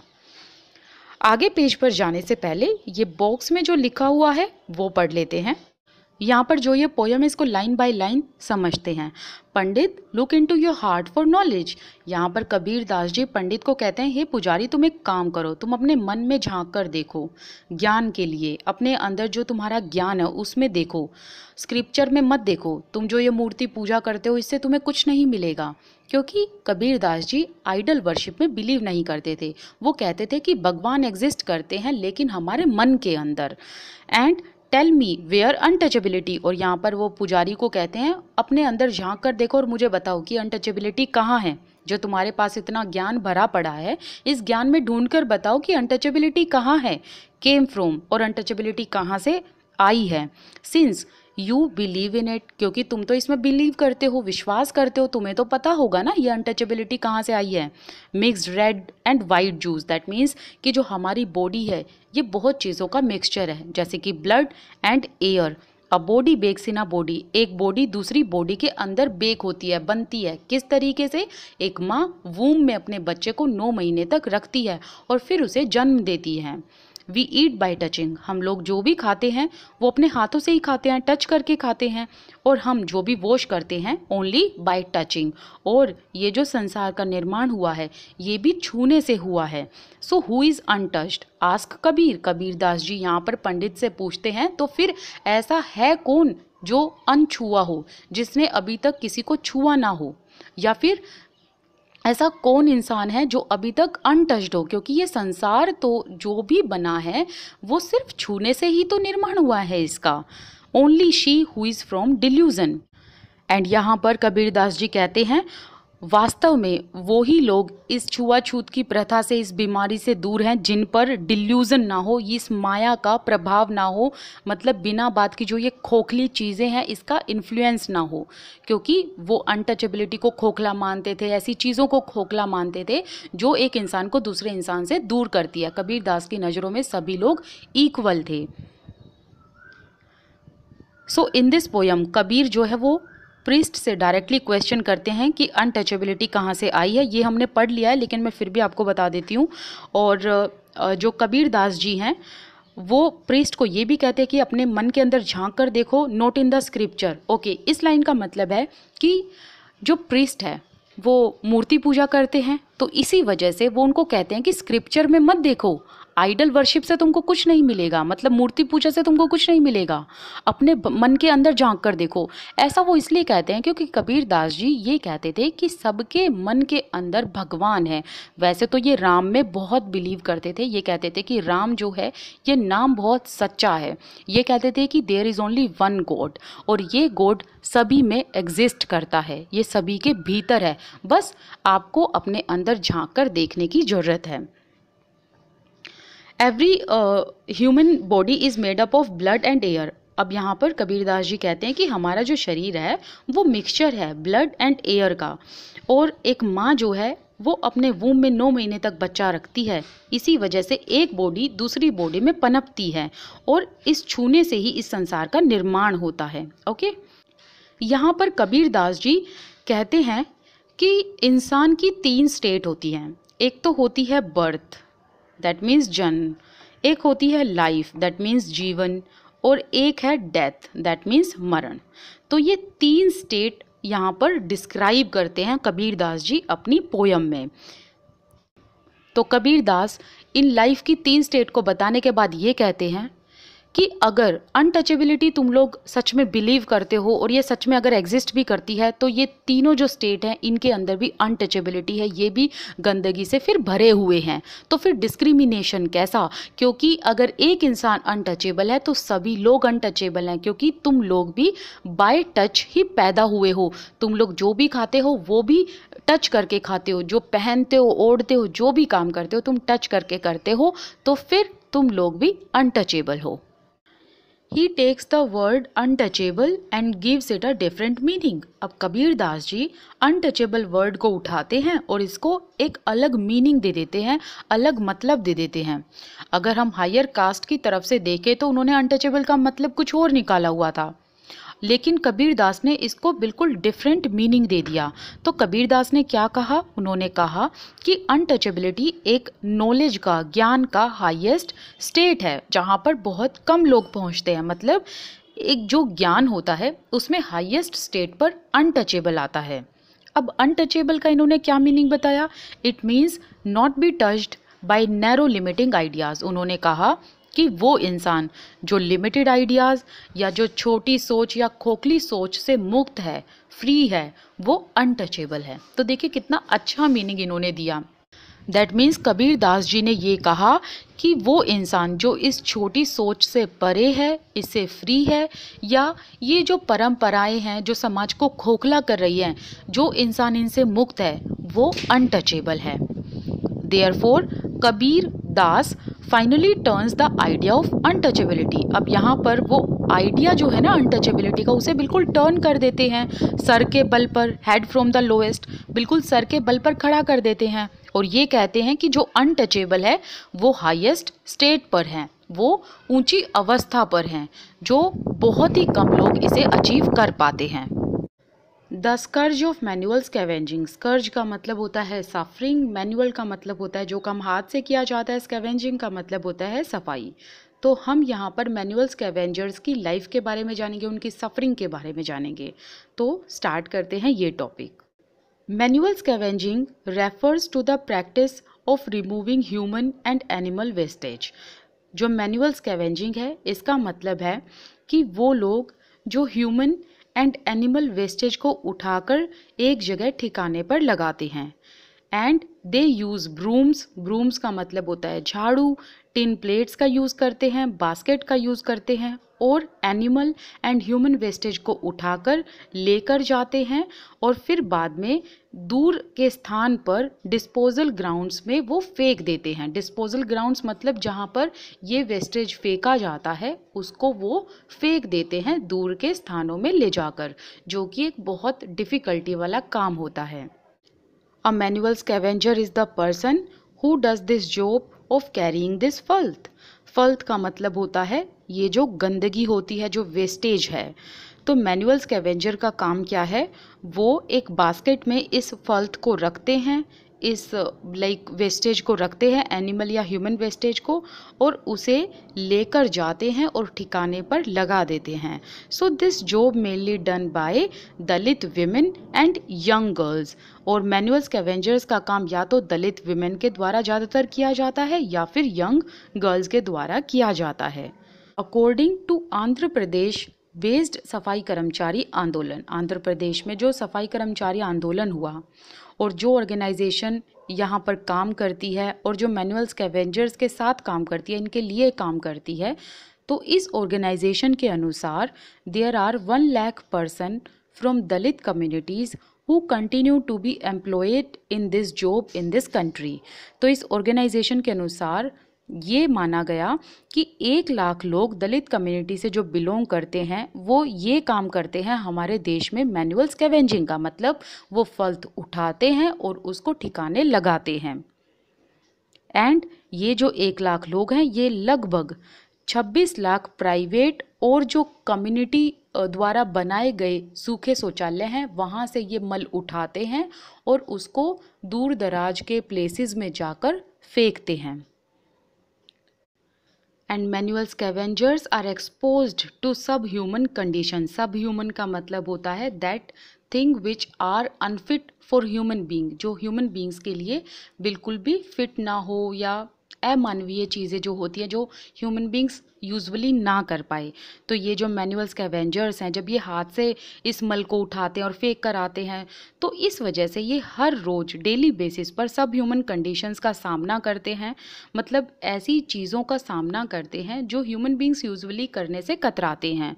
And face serious health hazards, और इनको बहुत ज़्यादा हेल्थ इश्यूज़ भी हो जाते हैं क्योंकि ये बार बार इन्फेक्शंस के कॉन्टैक्ट में रहते हैं, क्योंकि ह्यूमन या फिर एनिमल वेस्टेज पर बहुत जल्दी इन्फेक्शंस लग जाते हैं. और इस वजह से कि ये बार बार इन्फेक्शंस के क्लोज कांटेक्ट में रहते हैं, इससे इनकी आइज़ पर फ़र्क पड़ता है, स्किन पर फ़र्क पड़ता है, इनकी स्किन ख़राब होने लगती है, इनको रैशेज़ हो जाते हैं, रेस्पिरेटरी जो सिस्टम है उस पर फ़र्क पड़ता है, मतलब जो श्वास नली होती है, सांस लेने की जो नली होती है उसमें दिक्कत इनको हो जाती है, एस्थमेटिक प्रॉब्लम इनको हो जाती है. एंड गैस्ट्रो इंटेस्टाइनल सिस्टम, और पाचन क्रिया जो है, पाचन तंत्र जो है वो इनका ख़राब हो जाता है, मतलब डाइजेशन में इनको प्रॉब्लम आ जाती है. They get very low ways for the work they perform, और जो ये काम करते हैं उसके लिए इनको बहुत कम पैसा दिया जाता है. लेकिन अगर हम अर्बन म्यूनिसिपैलिटीज़ की बात करें वो तो फिर भी इनको 200 रुपये पर डे दे देती है, लेकिन जो प्राइवेटली वर्क करते हैं ना, जैसे प्राइवेटली जो सूखे शौचालय हैं वहाँ पर जो स्कैवेंजर्स काम करते हैं उनको तो इससे भी कम रुपए दिए जाते हैं. As you have earlier read in this book that the practice of untouchability has been abolished by Indian Constitution. हमारे इंडियन कॉन्स्टिट्यूशन में जो आर्टिकल 17 है उसके अकॉर्डिंग अनटचेबिलिटी को बिल्कुल ख़त्म किया जा चुका है, अबॉलिश किया जा चुका है. दैट मीन्स जैसा व्यवहार पहले अनटचेबल्स के साथ किया जाता था अब वो नहीं किया जाएगा. जैसे कि कोई उनको मंदिर में जाने से नहीं रोकेगा, एजुकेशन लेने से नहीं रोकेगा, वाटर फैसिलिटीज़ को यूज़ करने से नहीं रोकेगा. However, manual scavengers in different parts of the country, लेकिन आज के टाइम पर हमारे देश में जो अलग अलग पार्ट्स में मैनुअल स्कैवेंजर्स हैं, जैसे कि भंगीज़ इन गुजरात, पाखीज़ इन आंध्र प्रदेश, सिकलयार इन तमिलनाडु. वैसे आपको ये नाम याद रखने हैं, ठीक है, कि भंगीज़ कहाँ से बिलोंग करते हैं और पाखीज़ आंध्र प्रदेश से हैं, सिकलयार तमिलनाडु से हैं. तो ये जो है मैनुअल स्कैवेंजर्स, इनके साथ आज भी ऐसा ही व्यवहार होता है जैसा व्यवहार पहले अनटचेबल्स के साथ होता था. इन्हें आज भी अनटचेबल की तरह ट्रीट किया जाता है. And they are not allowed to live in the mainstream of the village. Village में जहाँ पर लोग रहते हैं वहाँ इनको रहना अलाउड नहीं है, इनको सेपरेट सेटलमेंट देखना पड़ता है. दैट मीन्स गाँव के बाहर इनको रहना पड़ता है. आज भी इन लोगों को ना तो टेम्पल के अंदर जाने दिया जाता है, ना ही एजुकेशन लेने दी जाती है, ना ही स्कूल में जाने दिया जाता है, ना ही जो पब्लिक वाटर के टैंक लगे हुए हैं वहाँ से पानी लेने दिया जाता है. तो इनके साथ अनटचेबल वाला जो व्यवहार है वो होता है. और कहने को तो आर्टिकल 17 के अकॉर्डिंग अनटचेबिलिटी को बिल्कुल अबॉलिश कर दिया गया, लेकिन आज भी अनटचेबिलिटी की प्रैक्टिस को फॉलो किया जाता है, but in a very hideous manner, बहुत ही अगली तरीके से. Now government has to take care of the dignity of all the sections of society. So government ने 1993 में मैनुअल स्कैवेंजर्स के लिए इसको प्रोहिबिट करने के लिए एक एक्ट पास किया, employment of manual scavengers and construction of dry latrines prohibition act. इस एक्ट के तहत जो मैनुअल स्कैवेंजर्स की एम्प्लॉयमेंट थी उसको रोका गया एंड जो ड्राई लैट्रिन्स का कंस्ट्रक्शन था, मतलब जो सूखे शौचालय बनाए जाते थे, उसके कंस्ट्रक्शन को गैर कानूनी माना गया और जो भी इस एक्ट को तोड़ेगा उसे 1 साल की सज़ा होगी और कुछ लगभग 2000 रुपये उसे जुर्माना भरना पड़ेगा। तो इस एक्ट के अकॉर्डिंग मैनुअल स्कैवेंजिंग को बैन किया गया, प्रोहिबिट किया गया एंड ड्राई लैट्रिन्स के कंस्ट्रक्शन को बिल्कुल ख़त्म कर दिया गया, इसे गैर कानूनी माना गया। लेकिन ये सिर्फ एक कागज़ के पन्नों की तरह ही थे, इसको इतने अच्छे तरीके से इम्प्लीमेंट नहीं किया गया क्योंकि इसमें बहुत स्ट्रॉन्ग पॉइंट नहीं थे, तो ये लॉ अच्छे से इम्प्लीमेंट नहीं हो पाया। तो इसके बाद 2013 में फिर से एक एक्ट लाया जाता है और इस एक्ट में ये कहा जाता है कि अब जो भी कोई इन लोगों से सीवर या गटर का काम कराएगा या ड्राई लैट्रिन्स का कंस्ट्रक्शन कराएगा उसे 2 साल की सज़ा होगी, 2 लाख रुपये जुर्माना उसे भरना पड़ेगा। फिर अगर कोई दोबारा से इस कानून को तोड़ेगा तो उसे 5 साल की सज़ा होगी, 5 लाख रुपए उसे भरने पड़ेंगे। अब ये भी कहा गया 2013 एक्ट के द्वारा कि अगर सेप्टिक टैंक, सीवर वगैरह में जाने की स्थिति होने भी लगी तो सुप्रीम कोर्ट ने 21 तरीके की गाइडलाइन जारी की, जिसमें कि सुप्रीम कोर्ट ने कहा कि इनके पास प्रॉपर सूट होने चाहिए, सिलेंडर मतलब ऑक्सीजन सिलेंडर होना चाहिए, गम शूज़ होने चाहिए और एम्बुलेंस होनी चाहिए, ताकि पहले से इनकी सेफ्टी को ध्यान में रखा जाए। क्योंकि जब ये मैनुअल स्कैवेंजर्स सीवर के अंदर जाते थे तो बहुत लोगों की जान को खतरा होता था, बहुत लोग मर भी चुके थे और इस गाइडलाइन में ये भी कहा गया था कि जो भी लोगों की जान जाती है उनको 10 लाख रुपए दिए जाएंगे। तो इस तरीके की गाइडलाइन ऐसे निकाली गई, लेकिन फिर भी ये जो एक्ट था ये भी अच्छे से पास नहीं हो पाया। आज भी मैनुअल स्कैवेंजिंग का काम चलता है। इन 2003 सफाई कर्मचारी आंदोलन हैपेंड एंड उस टाइम हुआ ये कि 13 ऑर्गेनाइजेशन और उनके साथ साथ कुछ इंडिविजुअल्स, उन इंडिविजुअल्स में से वो लोग थे जो मैनुअल स्कैवेंजिंग का काम करते थे, तो 7 स्कैवेंजर्स थे। इन लोगों ने मिलकर सुप्रीम कोर्ट में PIL दर्ज कर दी, पब्लिक इंटरेस्ट लिटिगेशन। तो जो ये पिटिशनर्स थे जिन्होंने इस PIL पर साइन किए हुए थे, इन्होंने कंप्लेंट की और इनकी कंप्लेंट ये थी, सुप्रीम कोर्ट में ये बताना चाहते थे कि मैनुअल स्कैवेंजिंग का काम आज भी एग्जिस्ट हो रहा है, आज भी ये स्कैवेंजिंग का काम चल रहा है। ऑल्दो 1993 में इसको प्रोहिबिट कर दिया गया था, फिर भी ये आज मैनुअल स्कैवेंजिंग चला हुआ है, इसको आज तक भी इसकी रोकथाम नहीं हुई है। It continued in government undertakings like railways, और ये बहुत सारे गवर्नमेंट प्लेसेस पर भी यही काम चला हुआ है, जैसे कि रेलवेज वगैरह पर। तो ये जो लोग थे, ये जब PIL दर्ज कर रहे थे तो इनका मेन मोटिव क्या था? They wanted to ban this scavenging thing from railways also because it violate their fundamental rights against exploitation and discrimination. तो इसी वजह से इन पिटिशनर्स ने अपने फंडामेंटल राइट्स को एनफोर्स करने के लिए मजबूर किया और ये कहा कि इनके जो फंडामेंटल राइट है, जो इनके अधिकार है, मौलिक अधिकार, उनको बढ़ावा दिया जाए। जब कोर्ट ने इन लोगों की बातें सुनी, then court observe that the number of manual scavengers in India had increased since 1993 law. तो कोर्ट ने ये ऑब्जर्व किया कि भले ही ये एक्ट पास कर दिया था 1993 में, लेकिन उसके बाद भी मैनुअल स्कैवेंजर्स का नंबर कम नहीं हुआ बल्कि बढ़ता ही गया। It directed every department. अब कोर्ट ने क्या किया कि हर एक डिपार्टमेंट, हर एक मिनिस्ट्री डिपार्टमेंट में, यूनियन गवर्नमेंट को, इनफैक्ट स्टेट गवर्नमेंट को भी ये ऑर्डर दिया कि वो इस चीज़ को लेकर तहकीकात करे कि क्या सच्चाई है कि ये मैनुअल स्कैवेंजिंग के नंबर्स क्यों बढ़ते जा रहे हैं। ऑल्दो जब एक एक्ट पास हो चुका है और इस एम्प्लॉयमेंट को प्रोहिबिट कर दिया गया है, फिर भी इनके नंबर्स क्यों इंक्रीज हो रहे हैं, और इनको 6 मंथ्स का टाइम दिया ये सच्चाई का पता लगाने के लिए। If manual scavenging was found to exist, और अगर कहीं पर मैनुअल स्कैवेंजिंग का काम होता हुआ पता चले, then government department has actively take up a time bound programme for their liberation and rehabilitation. तो उस इंसान को वहाँ से लिबरेट करे, उसे उस काम से मुक्ति दिलाए। किस काम से? मैनुअल स्कैवेंजिंग के काम से। एंड उनको रिहेबिलिटेट करे। रिहेबिलिटेट का मतलब होता है हेल्प करना किसी पर्सन की who is suffering from something. Okay, तो ये लोग सफ़र कर रहे थे डिस्क्रिमिनेशन से, एक्सप्लॉइटेशन से, इनसे सीवर गटर का काम कराया जाता था। तो इसीलिए यहाँ पर कोर्ट ने ऑर्डर दिया कि इन लोगों को लिबरेट किया जाए एंड रिहेबिलिटेट, दैट मीन्स इनकी हेल्प की जाए। The prohibition of employment as manual scavengers and the rehabilitation act, फिर ये एक्ट दोबारा से रिवाइज किया गया 1993 वाला, और इसको ये नाम दिया गया और इसको दोबारा से रिवाइज करके 6 दिसंबर 2013 में फोर्स किया गया, इसको लागू किया गया। ये मैनुअल स्कैवेंजर्स वाला टॉपिक जो है ये इसमें आप कंफ्यूज ना हो, इसीलिए मैं आपको थोड़ा सा समअप करके बता रही हूँ, ध्यान से सुनना। 1993 में एक्ट निकाला गया जिसमें कि मैनुअल स्कैवेंजिंग के एम्प्लॉयमेंट को, इनकी नौकरियों को प्रोहिबिट किया गया एंड ड्राई लैट्रिन्स के कंस्ट्रक्शन को रोका गया, और ये कहा गया जो भी ये काम इनसे करवाएगा उसे गैर कानूनी माना जाएगा और उसे जेल भी भेजा जाएगा और उस पर फाइन भी इम्पोज किया जाएगा, राइट। लेकिन क्या हुआ कि ये जो एक्ट था ये इतना स्ट्रॉन्ग था नहीं। इसके बाद भी, इस एक्ट के इम्प्लीमेंट होने के बाद भी मैनुअल स्कैवेंजर्स के नंबर्स इंक्रीज होते गए।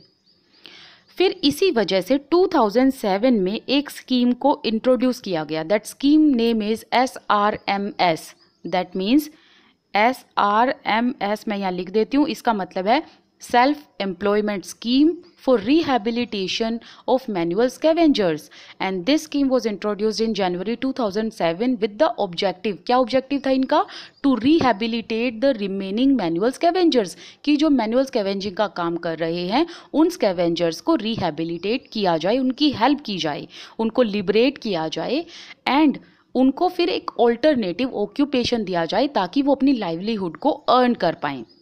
लेकिन ये वाला एक्ट भी फेल हो गया, लाइक ये वाली स्कीम भी फेल हो गई।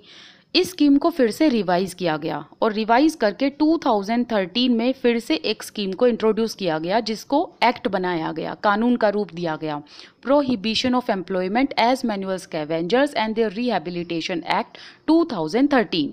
ओके, ये जो एक्ट यहाँ पर लिखा हुआ है ये SRMS जो मैंने अभी बताया, self employment scheme for rehabilitation of manual scavengers, इसको रिवाइज करके ये 2013 में एक्ट बनाया गया। लेकिन अगर हम आज के टाइम पर भी देखें तो आज भी मैनुअल स्कैवेंजिंग का काम होता है, तो आप खुद ही समझ लीजिए कि ये एक्ट किस तरीके से इम्प्लीमेंट हुए हैं। It is a kind of a failure, क्योंकि आज भी मैनुअल स्कैवेंजिंग का काम होता है, उनके साथ अनटचेबिलिटी वाला व्यवहार होता है। और अगर जैसे कि गवर्नमेंट ने 21 गाइडलाइन बनाई है कि अगर किसी को इस स्थिति में जाना पड़ा कि सीवर के अंदर जाकर सफाई करनी भी पड़ी तो पूरी सेफगार्ड उनके पास होना चाहिए, उनके पास सूट होना चाहिए, ऑक्सीजन वाला सिलेंडर होना चाहिए, उनके पास पूरे बूट्स होने चाहिए ताकि उनकी सुरक्षा हो, एम्बुलेंस वहाँ पर खड़ी हुई होनी चाहिए ताकि अगर उसकी जान को खतरा भी हो तो फटाफट से उसको हॉस्पिटल पहुँचाया जा सके। लेकिन आज भी इन चीज़ों को, प्रोसीजर्स को फॉलो नहीं किया जाता। अब हमने इन एक्ट्स की बात कर ली, अब एक मेन टॉपिक और आता है स्वच्छ भारत अभियान। ऑल्दो वो इस बुक में नहीं है, लेकिन इस पॉइंट के साथ हम स्वच्छ भारत अभियान को अगर नहीं पढ़ेंगे तो टॉपिक अधूरा रह जाएगा। स्वच्छ भारत अभियान वॉज लॉन्च्ड ऑन October 2, 2014, 2 अक्टूबर 2014 में इसको लॉन्च किया गया था। और इसका मेन मोटिव क्या था, मेन मोटिव या मेन ऑब्जेक्टिव ये था to clean India. And time period कब तक का रखा गया, 2 अक्टूबर 2014 से लेकर 2 अक्टूबर 2019 तक। तो इसमें क्या क्या मिशन थे, क्या क्या टारगेट्स थे। पहला, to construct toilets. Second, to eradicate manual scavenging, मतलब जो मैनुअल स्कैवेंजिंग है उसको ख़त्म करना या फिर धीरे धीरे उसको इरेडिकेट करना। थर्ड क्या था, to change people's attitude to sanitation and create awareness, लोगों को साफ सफाई समझाई जाए, उनके दृष्टिकोण को चेंज किया जाए सफाई की तरफ, एंड अवेयरनेस उनके अंदर स्प्रेड की जाए। एंड जो ये नेशनल कैंपेन हमारी भारतीय सरकार ने चलाया, इसका मेन एम ये भी था कि जो स्ट्रीट्स हैं, इंफ्रास्ट्रक्चर है, उनको भी क्लीन किया जाए by 2 October 2019 because that was the day when Mahatma Gandhi's 150th birth anniversary was completed. And Swachh Bharat mission तभी सक्सीड हो सकता था जब मैनुअल स्कैवेंजिंग बिल्कुल कंप्लीटली एलिमिनेट कर दी जाए। And Alwar is the first city in our country that has been declared free from manual scavenging. वहाँ पर मैनुअल स्कैवेंजिंग बिल्कुल एलिमिनेट कर दी गई थी, वो सिटी थी अलवर। अगर यूपीएससी एस्पिरेंट्स इस वीडियो को देख रहे हैं तो उनको डीप स्टडी करनी पड़ेगी। एंड इस टॉपिक के साथ, मैनुअल स्कैवेंजिंग के टॉपिक के साथ, आपको स्वच्छ भारत मिशन भी जोड़ना पड़ेगा। और अगर वीकर सेक्शन को अपलिफ्ट करने की बात की जाए तो जितने भी गवर्नमेंट ने प्रोग्राम्स लॉन्च किए हैं उनको भी आपने पढ़ना होगा। जैसे कि एक दो मैं आपको बता देती हूँ प्रोग्राम्स। प्रधानमंत्री आवास योजना, ये आपको पढ़ना है। प्रधानमंत्री जनधन योजना, स्टैंड अप इंडिया स्कीम, प्रधानमंत्री गरीब कल्याण योजना एंड सुकन्या समृद्धि योजना, प्रधानमंत्री सुरक्षा बीमा योजना। तो ये सारे प्रोग्राम्स आपको पढ़ने ही हैं। ओके, नेक्स्ट पेज पर चलते हैं। आदिवासी डिमांड्स एंड द 1989 एक्ट। यहाँ पर हम आदिवासी के डिमांड के बारे में जानेंगे और इस एक्ट के बारे में जानेंगे। आदिवासी एक्टिविस्ट, जो एक्टिविस्ट आदिवासियों के लिए काम करते हैं या फिर जो आदिवासियों के लिए आवाज़ उठाते हैं, उन्हें आदिवासी एक्टिविस्ट कहा जाता है। दे रेफर टू इट, उन्होंने इस एक्ट को रेफर किया या फिर इस कानून का सहारा लिया टू डिफेंड देयर राइट। किन के राइट्स को डिफेंड करने के लिए? आदिवासी के राइट को डिफेंड करने के लिए। To occupy land that was traditionally theirs. तो इन्होंने इस कानून का सहारा लेकर इस एक्ट के तहत ये कहा कि जो ट्रेडिशनली इनकी लैंड है आदिवासियों की, उस पर इन आदिवासियों का ही हक है, इसको इनसे कोई नहीं छीन सकता।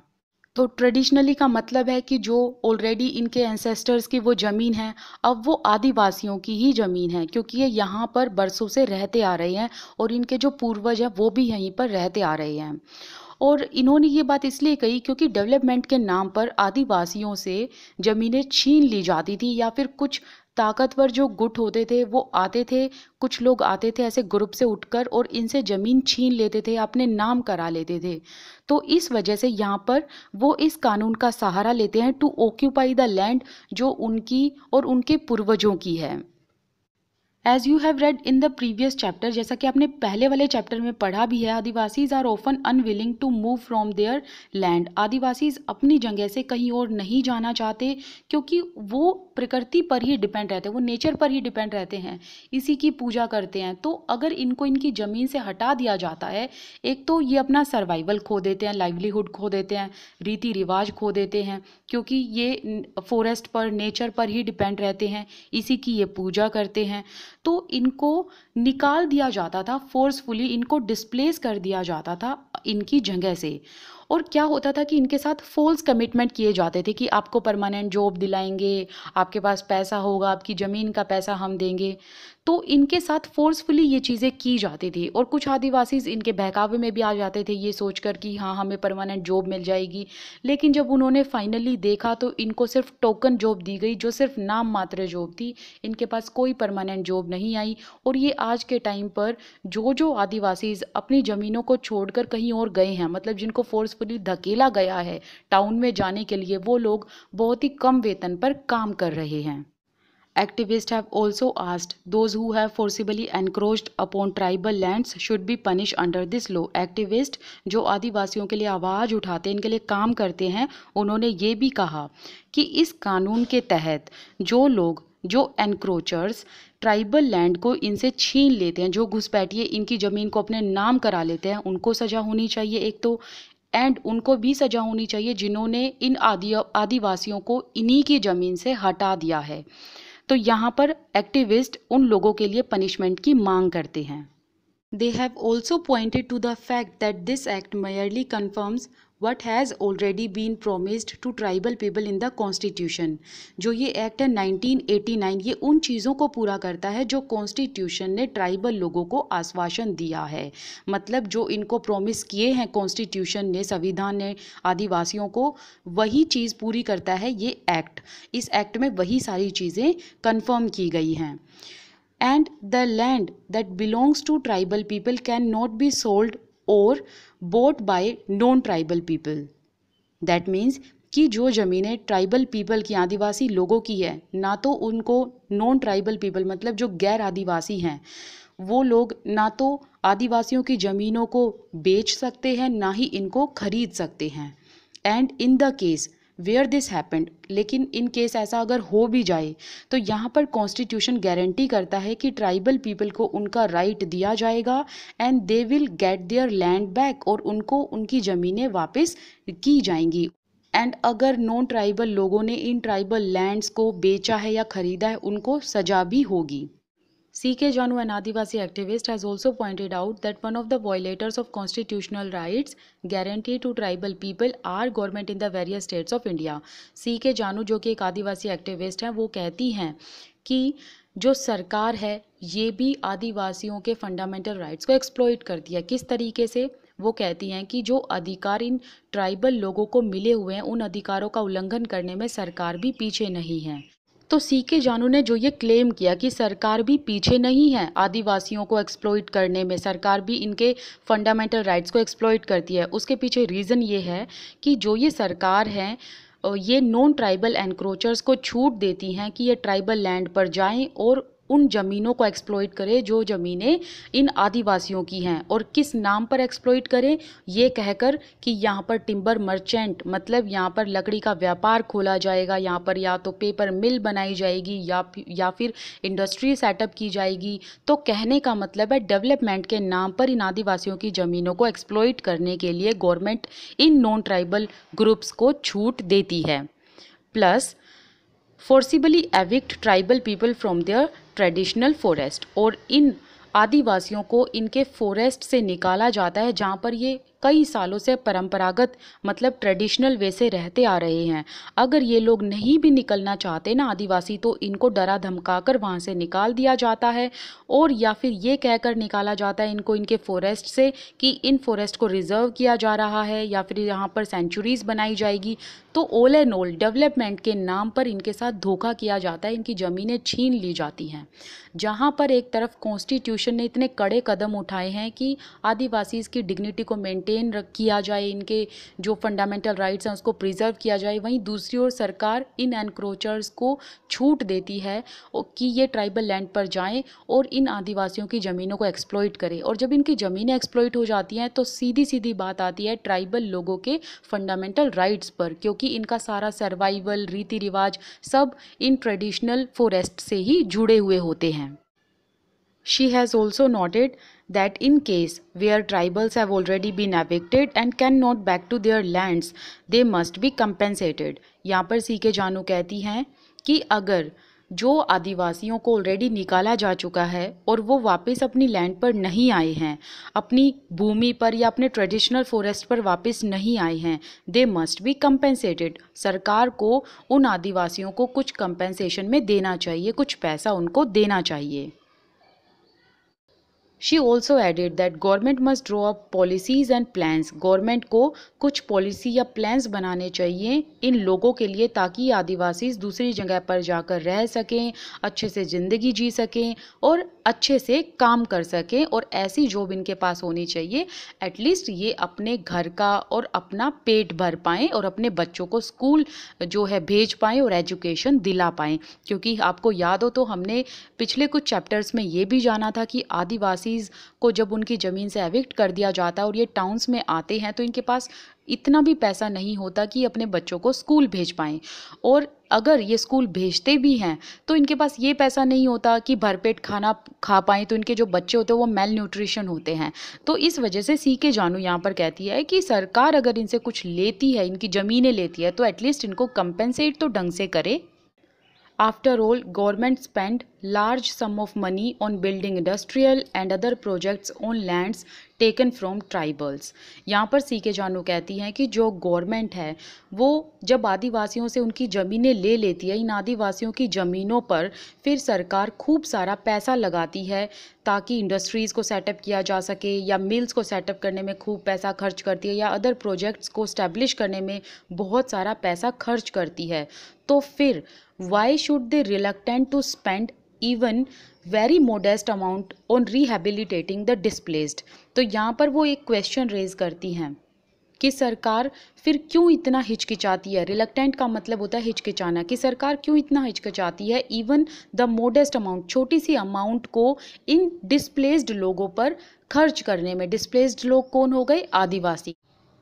तो यहाँ पर सी के जानू डायरेक्ट सरकार से ये क्वेश्चन करती है कि जिन ज़मीनों पर आप इतना पैसा खर्च करते हो इंडस्ट्रीज़ को सेटअप करने में, मिल्स को सेटअप करने में, अदर प्रोजेक्ट्स को स्टैब्लिश करने में, तो थोड़ा सा पैसा जब आप लोग आदिवासियों पर लगाते हो उसमें क्यों इतना हिचकिचाते हो? और जबकि जिन ज़मीनों पर आप इतना पैसा खर्च कर रहे हो वो ज़मीनें तो आदिवासियों की हैं, अगर देखा जाए तो उन पर अधिकार आदिवासियों का है। तो यहाँ पर वो इस तरीके के क्वेश्चन रेज करती हैं। और सी के जानू एक आदिवासी एक्टिविस्ट हैं, तो ऑब्वियसली वो आदिवासियों के लिए आवाज़ उठाती हैं।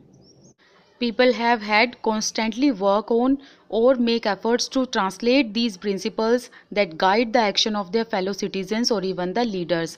लोगों को अगर ये प्रावधान रियलिटी में लाने हैं तो उनको बहुत सारा एफर्ट करना पड़ता है। कौन से प्रावधान? जैसे right, laws, act, programmes, policies, ये सारी चीज़ें। And people desire for equality, dignity, respect is not new. और जो लोग ये डिमांड करते हैं इक्वालिटी की, डिग्निटी की, रिस्पेक्ट की, ये कोई नई चीज़ें नहीं है, ये तो बरसों से चलती आ रही हैं कि लोग बराबरी, इज्जत और सम्मान के लिए लड़ते आ रहे हैं, अपनी आवाज़ उठाते आ रहे हैं। And it has existed in different form throughout our history. और हमारी हिस्ट्री में ये तरह तरह और अलग अलग रूप से शामिल हुई हैं। जैसे कि देखिए, लोगों को सप्रेस किया गया, लोगों को डोमिनेट किया गया, एक्सक्लूड किया गया, और लोगों ने किस तरीके से आवाज़ उठाई, इसके तरह तरह के एग्जाम्पल हमने देखे। और अलग अलग तरीके से लोगों ने आवाज़ उठाई, अलग अलग चीज़ों का सहारा लिया। लेकिन अगर हम डेमोक्रेटिक सोसाइटी की बात करें तो ये सब प्रोसेस एक डेमोक्रेटिक सोसाइटी में चलते रहने चाहिए। जैसे कि स्ट्रगल चलते रहना चाहिए, राइटिंग, नेगोशिएशन का मतलब होता है सौदेबाजी, एंड ऑर्गेनाइजिंग।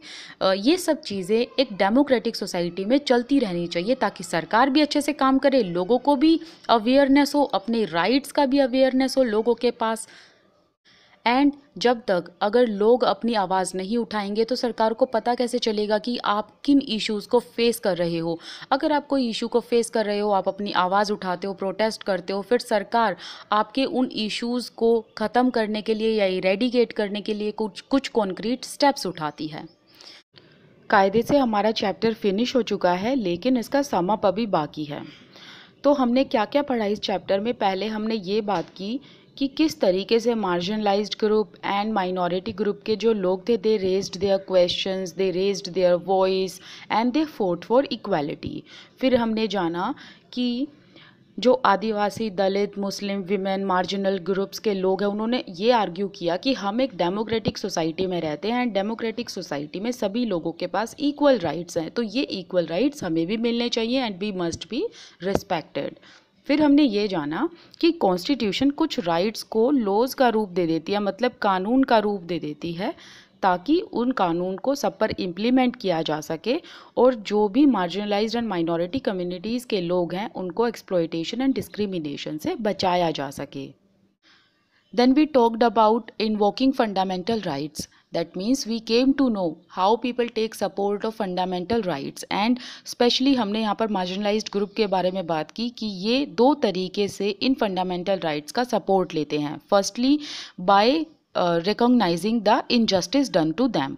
ये गवर्नमेंट का ध्यान उस इनजस्टिस या डिस्क्रिमिनेशन या एक्सप्लॉयटेशन पर दिलाते हैं जो उनके साथ सेंचुरी से होती आ रही है। सेकंड, ये क्या करते हैं कि गवर्नमेंट को कहते हैं अगर आपने लॉज न्यू बना भी दिए हैं तो एटलीस्ट इनको इम्प्लीमेंट करिए, इनको एनफोर्स करिए। ये सिर्फ कागज़ पर ही बने हुए लॉज नहीं रहने चाहिए। फिर हमने आर्टिकल 17 के बारे में जाना कि अनटचेबिलिटी को इसमें अबॉलिश कर दिया गया। फिर हमने आर्टिकल 15 के बारे में जाना कि किसी के बीच में कोई डिस्क्रिमिनेशन नहीं होगा on the basis of their ideological belief, gender, caste, race, religion. Okay,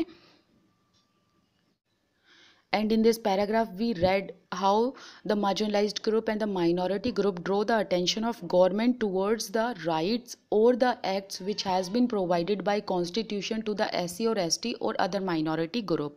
और यहाँ पर वो ये भी कहते हैं कि गवर्नमेंट इन एक्ट का और इन राइट्स का पालन करे, अबाइड मतलब फॉलो करे, and do justice to them और इनको न्याय दिलाए। Then in this paragraph we discussed about the cultural and educational rights जो कॉन्स्टिट्यूशन ने इन लोगों को दिए हुए हैं, एंड इन लोगों को इनके कल्चर का गार्जियन बनाया हुआ है कि ये अपने कल्चर को प्रिजर्व करके रख सकते हैं।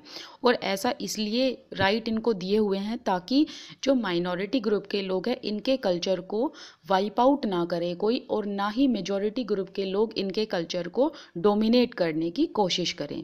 फिर यहाँ साइड में सोयरा बाई और चोखा मेला के बारे में बताया हुआ है कि सोयरा बाई जो है वो किस तरीके से कास्ट के ऊपर क्वेश्चंस रेज करती हैं, एंड अपने हर एक वर्क में वो जेंडर डिस्टिंक्शन के बारे में बात करती हैं या ऐसे इश्यूज़ के बारे में बात करती हैं जो हमारे समाज को, हमारी सोसाइटी को खोखला कर रहे होते हैं। फिर हमने पढ़ा कि मार्जिनलाइज्ड ग्रुप्स के लिए गवर्नमेंट नए नए लॉज कैसे बनाती है। गवर्नमेंट नई कमेटी को सेटअप करती है एंड सर्वे करती है, and when the survey is done उसके बाद पॉलिसीज़ एंड प्रोग्राम्स बनाए जाते हैं, स्पेसिफिक लॉज बनाए जाते हैं जिन्हें हम ये कह सकते हैं कि ये कॉन्क्रीट स्टेप्स उठाती है गवर्नमेंट ताकि इन लोगों को सोशल जस्टिस प्रोवाइड हो सके, एजुकेशनल अपॉर्चुनिटीज़ प्रोवाइड हो सके, एंड रिसोर्सेज तक इनका ज़्यादा से ज़्यादा रीच हो। फिर हमने प्रमोटिंग सोशल जस्टिस में एक एग्जाम्पल पढ़ा था कि government Dalit and Adivasi students को सब्सिडाइज्ड या फिर फ्री हॉस्टल्स जो है वो इनको प्रोवाइड करती है ताकि इनको एजुकेशनल फैसिलिटीज़ प्रोवाइड हो सके, क्योंकि इनकी लोकेलिटीज़ में वो फैसिलिटीज़ नहीं होती, इसीलिए ये दूर के स्थान पर आते हैं, डिस्टेंस प्लेसेस पर आते हैं, और वहाँ पर इनके पास रहने के लिए या हॉस्टल का खर्चा उठाने के लिए इनके पास पैसे नहीं होते, तो यहाँ पर गवर्नमेंट इनकी हेल्प करती है। फिर हमने रिजर्वेशन पॉलिसी के बारे में जाना और ये देखा कि रिजर्वेशन पॉलिसी किस तरीके से वर्क करती है। अगर कोई स्टूडेंट एजुकेशनल इंस्टीट्यूशंस में दाखिला लेने जाते हैं या किसी सरकारी नौकरी की पोस्ट के लिए अप्लाई करते हैं तो उनको अपनी कास्ट का प्रूफ देना पड़ता है, और जब वो प्रूफ देते हैं तभी उनको जो ये रिजर्वेशन पॉलिसी है इसका बेनिफिट मिलता है। फिर हमने कबीर दास के बारे में पढ़ा कि कबीर दास जी अपनी पोएम्स के थ्रू लोगों को इंस्पायर करने की कोशिश करते हैं, लोगों को ये समझाने की कोशिश करते हैं कि ये भेदभाव या फिर ये कास्ट सिस्टम, रिलीजन आइडेंटिटी, इसमें कुछ भी नहीं रखा है, सभी लोग एक समान है। अपने अंदर के ज्ञान को पहचानो, अपने अंदर के भगवान को पहचानो और सेल्वेशन को प्राप्त हो जाओ, जिसमें आप इस डेथ और इस लाइफ के चक्र से छूट जाओगे और ये लालच, मोह माया, इन सब से भी छूट जाओगे। फिर हमने बात की जगमालगुर गांव के बारे में। रत्नम जो है उसकी फैमिली कुछ ऐसे रिचुअल्स को निभाती थी जिसमें प्रीस्ट के पांव धोने पड़ते थे और उसी पानी से नहाना पड़ता था। तो जब रत्नम की बारी आई तो रत्नम ने ये करने से मना कर दिया, इसीलिए जो हायर कास्ट के लोग थे उनको बहुत गुस्सा आया और हायर कास्ट के लोगों ने रत्नम की जो हट थी जिसमें वो रहा करता था उसको जला दिया था, लेकिन फॉर्चुनेटली वो अपनी माँ के साथ वहाँ से झोपड़ी से भाग निकला था। फिर रत्नम ने किस तरीके से प्रिवेंशन ऑफ एट्रोसिटी एक्ट का सहारा लिया वो हमने जाना। फिर रत्नम ने लोकल पुलिस स्टेशन में शिकायत दर्ज की और जर्नलिस्ट ने इस केस को लिया और पूरे गांव का दौरा किया, पूरे गांव को विजिट किया। फिर बाद में क्या हुआ कि थोड़ा बहुत स्ट्रगल रत्नम को करना पड़ा और अदर लोगों को भी करना पड़ा, और ये जो रिचुअल था कि सभी प्रीस्ट के पांव धोने हैं और इस पानी से उन दलित्स को नहाना है जो ये रस्म निभाते हैं, इस प्रथा को बंद कर दिया गया। फिर हमने प्रिवेंशन ऑफ एट्रोसिटी एक्ट के बारे में पढ़ा और ये जो एक्ट था ये किस रिस्पॉन्स में बनाया गया था। एक्चुअल में हुआ ये था कि लोगों ने डिमांड किया था गवर्नमेंट को कि जो इनके साथ बरसों से, सेंचुरी से ill treatment, misbehaviour, discrimination, exploitation, humiliation होता आ रहा है, इसके अगेंस्ट कुछ कॉन्क्रीट स्टेप्स उठाएं। तब गवर्नमेंट ने इस एक्ट को फ्रेम किया था। फिर आगे हमने तरह तरह के उन अपराधों की बात की जो इस एक्ट में लिखे हुए हैं। एक तो हमने पढ़ा मोड्स ऑफ ह्यूमिलिएशन के बारे में, एंड तरह तरह के अपराध जो थे वो इस एक्ट में लिखे गए, जैसे कि अगर कोई SC/ST के किसी भी मेंबर को फोर्सफुली कुछ खाने को देगा और कुछ ऐसा खाने को देगा जो ऑब्नॉक्शियस एंड इनएडिबल हो तो उसे सज़ा होगी। सेकंड, अगर कोई SC/ST के किसी भी मेंबर को इंसल्ट करेगा, उसे अनॉय करने की कोशिश करेगा, उसे सज़ा होगी। थर्ड, अगर कोई इंसान अपने बल का प्रयोग करके SC/ST के किसी भी वुमेन को या गर्ल को परेशान करेगा, उसे डिसऑनर करेगा, उसे भी सज़ा होगी। या फिर SC/ST के किसी भी मेंबर को बैगर या फिर बॉन्डेड लेबर मतलब बंधुआ मजदूर की तरफ धकेलेगा तो उस इंसान को भी सज़ा होगी। या फिर कोई इंसान अगर अपने बल का प्रयोग करके SC ST के किसी भी मेंबर को ये फोर्स करता है कि उसे पर्टिकुलर कैंडिडेट के लिए वोट डालना है तो ऐसे इंसान को भी सज़ा होगी। तो कहने का मतलब है ऑल एंड ऑल, अगर कोई SC ST के मेंबर्स को एट्रोसाइज करता है, किसी भी तरीके से उनको प्रताड़ित करता है, उनको परेशान करता है, उस इंसान को इस एक्ट के अंडर सज़ा हो सकती है और फाइन भी लग सकता है। सेकंड, हमने ये जाना कि अगर दलित और आदिवासी की ज़मीनों पर अगर कोई कब्जा कर लेता है, उन्हें छीनने की कोशिश करता है इनसे, या इनकी लैंड को एक्सप्लॉइट करता है, तो उस इंसान के खिलाफ भी सख्त कार्यवाही होगी। और यहाँ पर विमेन के बारे में बात की गई है कि SC ST के किसी भी विमेन को अगर कोई इंसान डिसऑनर करने की कोशिश करेगा तो उसे पेनलाइज किया जाएगा। फिर हमने बात की the scourge of manual scavenging के बारे में, जिसमें हमने जाना कि लोग किस तरीके से हाथ से ये फल उठाते हैं, human wastage and animal wastage को उठाते हैं और दूर दराज के स्थान पर जाकर इनको फेंकते हैं। फिर हमने ये भी जाना कि इस चीज़ को रोकने के लिए किस तरीके से एक्ट्स बनाए गए, एक्ट पे एक्ट बनाए गए, लेकिन वो जो एक्ट्स थे वो सिर्फ पेपर में रहे, इतने अच्छे तरीके से वो इम्प्लीमेंट नहीं हो पाए। और हमने ये भी जाना कि जो मैनुअल स्कैवेंजिंग का काम करते हैं उनको हेल्थ प्रॉब्लम्स होती है, उनको रेस्पिरेटरी प्रॉब्लम्स हो जाती है, आई, स्किन, इन सब में उनको प्रॉब्लम हो जाती है। ये मेल न्यूट्रिशन भी हो जाते हैं, तरह तरह की बीमारियां इन लोगों को लग जाती हैं क्योंकि ये इन्फेक्शन के क्लोज कांटेक्ट में रहते हैं। तो यहाँ पर जो एक्टिविस्ट होते हैं वो आवाज़ उठाते हैं कि मैनुअल स्कैवेंजिंग के लिए भी कुछ करिए। तो हुआ ये कि सफाई कर्मचारी आंदोलन स्टार्ट हुआ और उन्होंने सुप्रीम कोर्ट में PIL दर्ज की कि आप लोगों ने 1993 में ऑलरेडी ये एक्ट पास कर दिया है कि मैनुअल स्कैवेंजिंग के एम्प्लॉयमेंट को प्रोहिबिट किया जाए, लेकिन अभी भी इनकी संख्या बढ़ रही है और ज़्यादातर इनकी संख्या आपको उन रेलवेज़ पर मिलेगी देखने को जो गवर्नमेंट के हैं। तो यहाँ पर सुप्रीम कोर्ट फिर सभी स्टेट्स को और सेंट्रल गवर्नमेंट को ये आदेश देती है कि ये पता लगाया जाए, इस फैक्ट का पता लगाया जाए कि मैनुअल स्कैवेंजिंग्स जो है वो बढ़ क्यों रही है, ये स्कैवेंजर्स के नंबर क्यों इंक्रीज़ हो रहे हैं, ये घट क्यों नहीं रहे हैं, जबकि 1993 में ये एक्ट पास हो चुका था कि इसके एम्प्लॉयमेंट को प्रोहिबिट कर दिया गया है। फिर सुप्रीम कोर्ट ने ये आदेश दिया कि अगर कोई भी मैनुअल स्कैवेंजर मिलता है तो उसको लिबरेट किया जाए इस काम से और उनको रिहेबिलिटेट किया जाए, मतलब हेल्प की जाए किस तरीके से कि उनको दूसरी नौकरी दी जाए ताकि एटलीस्ट वो थोड़ा बहुत पैसा कमा सके और अपना पेट भर सके। आदिवासी डिमांड्स है 1989 एक्ट, इसमें हमने ये जाना कि जो कॉन्स्टिट्यूशन ने अधिकार आदिवासियों को दिए हुए हैं, इन अधिकारों का और इन एक्ट्स का उल्लंघन करने में सरकार भी पीछे नहीं है। फिर हमने CK जानू के बारे में ये पढ़ा कि जो एक आदिवासी एक्टिविस्ट हैं वो अपनी आवाज़ उठाती हैं आदिवासियों के लिए, ये कहती हैं कि अगर सरकार इन लोगों से इनकी लैंड ले रही है, इनके फॉरेस्ट ले रही है जो इनके ट्रेडिशनल फॉरेस्ट हैं, तो एटलीस्ट इन लोगों को इतना मुआवजा प्रोवाइड करे, इतना पैसा तो प्रोवाइड करे कि ये अपना लाइवलीहुड ढंग से अर्न कर सकें। तो यहाँ पर CK जानू ज़्यादातर फोर्स करती है कंपेंसेट पर कि गवर्नमेंट को इन लोगों को कंपेंसेट करना चाहिए जिन लोगों की ज़मीनें इन्होंने छीनी हैं, और कुछ ऐसे कॉन्क्रीट स्टेप्स उठाने चाहिए कि इन लोगों के राइट्स का कभी कोई एक्सप्लॉयटेशन ना कर पाए। फिर धीरे धीरे हुआ यही कि गवर्नमेंट ने कुछ ऐसे कॉन्क्रीट स्टेप्स उठाए जिसमें ये कहा गया कि जो नॉन ट्राइबल लोग हैं वो ट्राइबल लैंड को एक्सप्लॉइट नहीं कर सकते, इनको अपने नाम पर ट्रांसफ़र नहीं करवा सकते, ना ही आदिवासियों की ज़मीन को वो बेच सकते हैं या खरीद सकते हैं। यहाँ पर जो बॉक्स में दिया हुआ है इसको करना हम भूल गए हैं, इसको अभी कर लेते हैं।